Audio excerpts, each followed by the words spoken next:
con más de Soluciones. Hoy nuestro programa dedicado al autismo y a esos niños que pues padecen o se encuentran en alguno de estos del espectro autista. Y justamente hablamos, o cerrando el bloque anterior, hablaba sobre el espectro autista. Cuando decimos espectro autista es porque son varias calificaciones. ¿Por qué se llama así? Sí, básicamente porque son muchos niveles y muchas formas de manifestarse. De hecho, se dice, no hay ningún niño o persona con autismo igual a otra. El espectro es sumamente amplio, la manifestación es muy variada y por eso el término correcto es espectro del autismo. ¿En quiénes es mayor la incidencia? ¿En niños o en niñas? Es mayor en niños, 4 veces más común en los niños. Cuando aparecen niñas suele manifestarse, digamos, más fuerte, ¿sí? Más severo. Pero igual, como decía Daisy, tanto niños como niñas pueden estar en cualquier parte del espectro, tener manifestaciones muy variadas. ¿Y la manera de diagnóstico es más complicado en las niñas o en los varones? No, básicamente es igual, en eso sí no existen diferencias, solo que como explicaba Mariana, cuando ocurren niñas, por lo general las manifestaciones son más claras o más evidentes e incluso más fuertes, ¿no? Entonces, bueno, en los varones la incidencia es tan amplia que existen diferentes niveles y digamos, nosotros en la consulta se cree que el autismo está reducido a ese pequeño número de niños en donde el trastorno es bien evidente y resulta que el 80% de nuestros casos son niños que pasan desapercibidos, que en las aulas pues pueden pasar como niños que se están portando mal, que tienen problemas atencionales y resulta que estamos ante un cuadro de autismo. ¿Y cuál es esa diferencia en cuanto al retraso mental o esa hiperactividad que probablemente es una de las primeras características que los maestros se dan cuenta en las aulas de clase con el autismo? Sí, fíjate que cuando hablamos de los 4 criterios al principio, nunca hablamos de inteligencia, que eso es algo que la gente cree, ay, estos niños con autismo, o por un lado cree que tienen retardo mental profundo, o por otro, esos son los que son brillantes, que son niños que saben mucho. Pues ninguna de las dos, ¿ok? Fíjate que cuando hablamos de estos 4 criterios, nunca hablamos de inteligencia o rendimiento cognitivo. Podemos tener una persona con autismo con retardo mental, una persona con autismo con un funcionamiento intelectual totalmente promedio, normal, y así como un niño con autismo con habilidades especiales. Entonces, básicamente la diferencia está en que el autismo, las habilidades están más bien en picos, hay unas áreas que están muy bien y otras áreas que están muy bajas, mientras que en el retardo mental todas las áreas están por debajo de lo esperado, hay un enlentecimiento generalizado y aparte, en el retardo mental, las personas o los niños no pueden valerse por sí mismos en actividades básicas de autocuidado, bañarse, vestirse, elementos de eliminación, etc. En el autismo tenemos esos picos, ese desorden, ¿ok? Con respecto a la hiperactividad, también tenemos niños con autismo sumamente tranquilos y niños con autismo realmente hiperactivos. Por lo general, la hiperactividad está ligada a un tema más orgánico cerebral. En el autismo no hay una base orgánica clara, es decir, el cerebrito de una persona con autismo, un niño, puede estar totalmente sano. ¿Okay? La hiperactividad sería un elemento adicional al autismo, no forma parte del cuadro o no es un criterio realmente. ¿Guarda relación el autismo con el Asperger? Digamos, las características de un niño Asperger o un niño con autismo, ¿son iguales o hay alguna diferencia? Sí, el Asperger, digamos, se encuentra dentro del espectro autista. Formalmente, con el último manual diagnóstico, la categoría de Asperger como tal desaparece, porque hablamos de solo el espectro. Pero es una manifestación dentro del espectro que no es que sea más leve o más suave, sino que se muestra de forma distinta.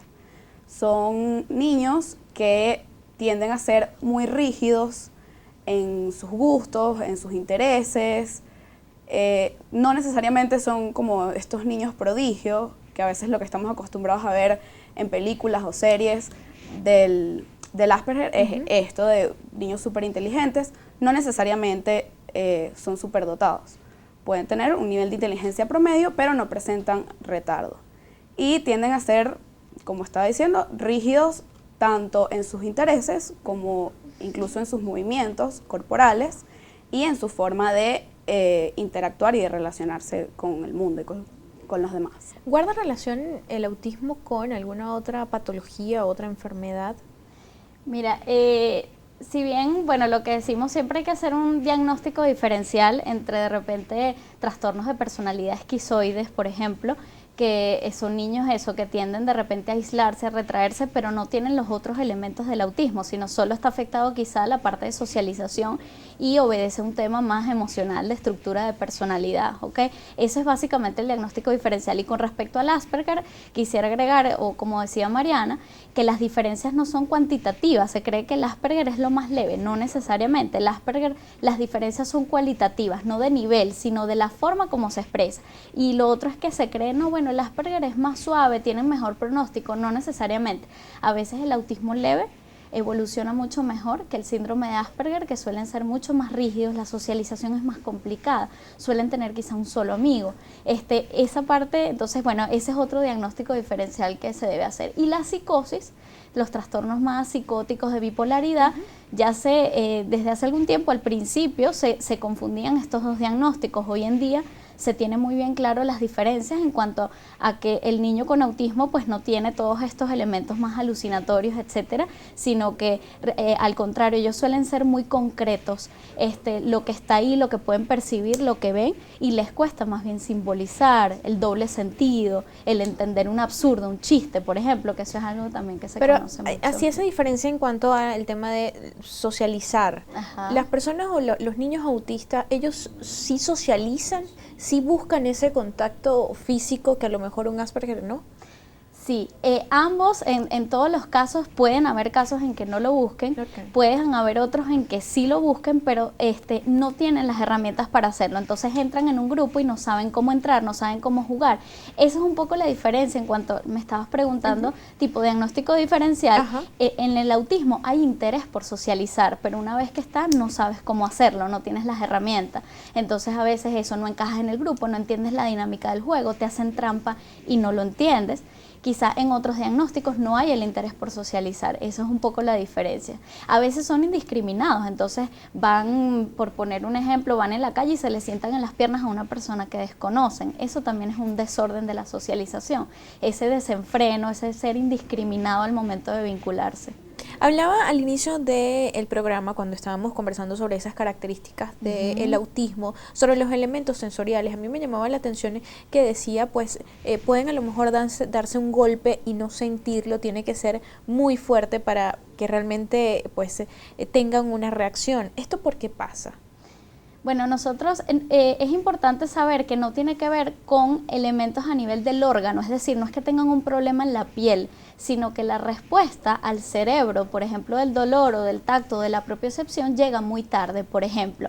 Eso es cuando está hiposensible, es decir, cuando la respuesta es más bien lenta. Cuando está muy rápida, la señal al cerebro llega muy rápido, ¿ok?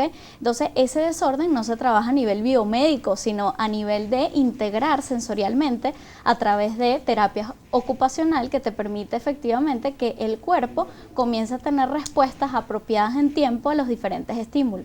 Nosotros hemos tenido casos de niños con fracturas que los papás no se dan cuenta sino después de meses, ¿ok? Eso es una resistencia al dolor importante y de allí el tema de la integración sensorial. Mientras que de repente la etiqueta de la ropa le molesta, no toleran usar blue jean. Unos que sí son muy sensibles y otros que no. Correcto. O el mismo puede ser sensible en unos momentos y en otros más bien ser poco sensible. De allí la palabra desorden. ¿Cómo tratar esto? ¿Cuáles son esas terapias recomendadas para un niño con autismo? Si nos está viendo a lo mejor algún padre, un representante que tenga en este momento un niño en casa de 1 o 2 años recién diagnosticado con autismo, ¿qué debería hacer en esas primeras etapas de vida? Ok, lo primero, siempre es importante la evaluación psicológica formal para dar el diagnóstico o descartarlo con algún otro diagnóstico diferencial, porque el diagnóstico, más allá del nombre, lo que nos da es, como nos ayuda a entender lo que está pasando para orientar la intervención. Como además estaba diciendo Daisy antes, no hay 2 niños con autismo que sean iguales. Entonces, siempre hay que evaluar cada caso, cuál es la mejor intervención o las áreas que necesitan más apoyo para desarrollarse mejor. Bueno, está la terapia ocupacional, que ayuda a la integración sensorial y también a los movimientos, tanto la motricidad fina como la motricidad gruesa, si hay alguna falla en esa área. La terapia del lenguaje, muy importante, ya sea para temas fonoarticulatorios, ¿sí? Para la pronunciación, o también para el elemento pragmático del lenguaje, que es como entender esto de los dobles sentidos, los chistes, comentarios que a veces estos niños no logran comprender. Bueno, sí hay a veces la condición puede cursar con algún tipo de hipotonía, entonces, o algún desorden también en los músculos y los movimientos, pues en ese caso fisioterapia, ¿verdad? Que puede ayudar.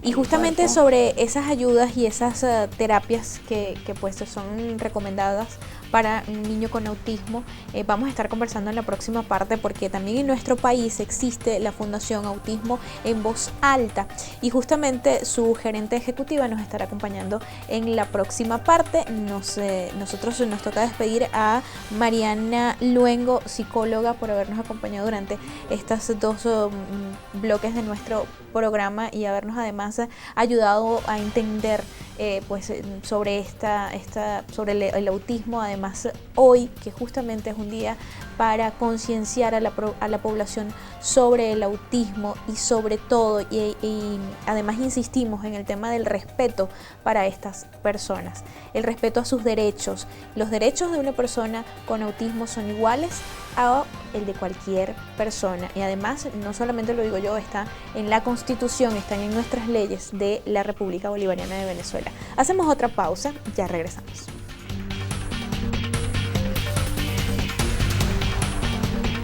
¿Sabías que el síndrome de Asperger es una forma leve de autismo? Los pacientes no son capaces de interpretar